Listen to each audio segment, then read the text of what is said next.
খ্রিস্টীয় প্রিয়জনেরা, সাধারণকালের 21তম রবিবারে সবাইকে জানাই অনেক অনেক খ্রিস্টীয় প্রীতি ও শুভেচ্ছা। আজকের প্রভুর বাণীগুলো নিয়ে যদি আমরা একটু ধ্যান করতে চেষ্টা করি, তাহলে আজকের প্রভুর বাণীতে আমরা দেখি যে ঈশ্বর মানুষকে মনোনীত করেন, ঈশ্বর তার প্রিয়জনকে মনোনীত করেন এবং তিনি তাদেরকে দায়িত্ব দেন এবং তাদের মধ্য দিয়ে তিনি তার পরিকল্পনা এই পৃথিবীতে পূর্ণ করেন। আমরা গতকালকে সেই বিশ্বরানী কুমারী মারিয়ার পর্ব পালন করেছি। 15ই আগস্ট আমরা কুমারী মারিয়ার স্বর্গোন্নয়ন পর্ব পালন করেছি। ঈশ্বর মা মারিয়াকে বেছে নিয়েছিলেন এবং মা মারিয়া ঈশ্বরের ডাকে সাড়া দিয়ে সেই ঈশ্বরের পরিকল্পনা এই পৃথিবীতে পূর্ণ করেছেন।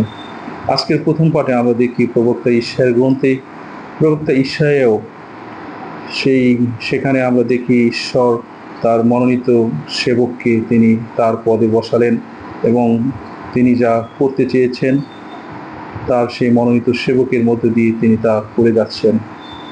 ঈশ্বর যুগে যুগে এই পৃথিবীতে তার পরিকল্পনা পূর্ণ করেন। তিনি প্রথমে আমরা দেখি সৃষ্টির শুরুতে তিনি তার মনোনীত সেবকদের প্রেরণ করলেন তার কাজ করার জন্য। তিনি প্রবক্তাদের প্রেরণ করলেন বিভিন্ন প্রেক্ষাপটে, বিভিন্ন পরিবেশে, বিভিন্ন ঘটনার মধ্যে দিয়ে তিনি বোঝাতে চেয়েছেন যে তিনি এই পৃথিবীকে নিয়ন্ত্রণ করেন, তিনি এই পৃথিবীর মানুষকে তার পথে চলতে তিনি আহ্বান জানান। তাই প্রবক্তারা এসেছেন, তারা সেই যুগলক্ষণ অনুযায়ী তারা ঈশ্বরের বাণীকে মানুষের মাঝে তুলে ধরেছেন এবং মানুষকে মন পরিবর্তন করে তার দেখানো পথে চলতে তিনি উদ্বুদ্ধ করেছেন। আজকের মঙ্গল সমাচারে আমরা দেখি ঈশ্বর তার পুত্র যিশুর মধ্য দিয়ে তিনি তার শিষ্যদের জিজ্ঞেস করছেন যে আমি কি, এই বিষয়ে লোকেরা কি বলে।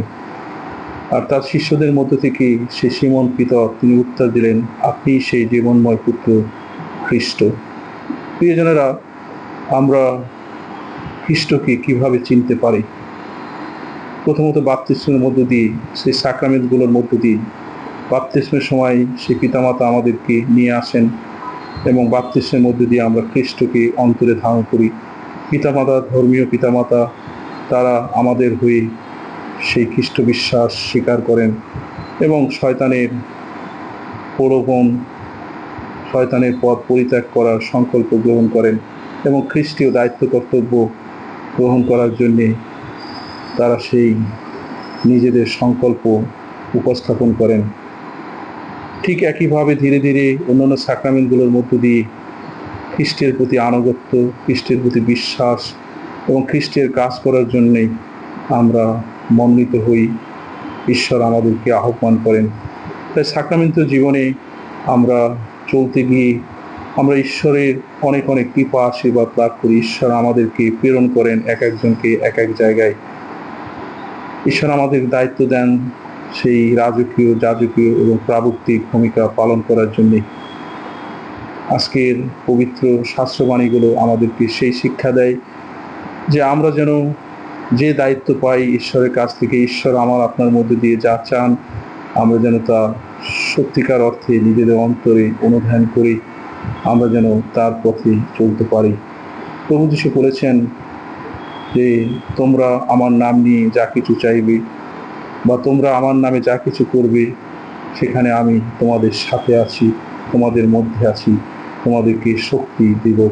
যেভাবে আজকের মঙ্গল সমাচারে আমরা দেখি যিশু পিতরকে দায়িত্ব দিয়েছেন এবং শুধু পিতরকে নয়, সে শিষ্যদেরকে দায়িত্ব দেওয়ার মধ্যে দিয়ে তিনি এটা বোঝাতে চেয়েছেন তার নির্দেশ, তার ভালোবাসা, কৃপা যারা অন্তরে অনুভব করবে, যারা খ্রিস্টকে অন্তর থেকে বুঝতে পারবে, তিনি তাদেরকে শক্তি দেবেন, সাহস দেবেন, অন্তরে প্রেরণা যোগাবেন।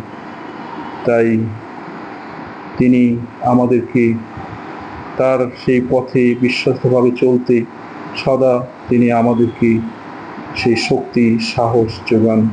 প্রিয়জনেরা, এই পৃথিবীতে আমরা, এই জাগতিক পৃথিবীতে আমরা অনেক কিছু নিয়ে ব্যস্ত থাকি।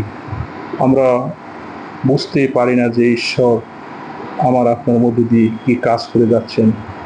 কিন্তু যারা তার প্রকৃত শিষ্য শিষ্যা, যারা তাকে বুঝতে পারবে, খ্রিস্টের সাথে যারা যুক্ত থাকবে, ঈশ্বরের পথে যারা চলবে, ঈশ্বর তাদেরকে কোনোদিন ফেলে যাবেন না। ঈশ্বর তাদের ভালো কাজের জন্যে, তাদের সেই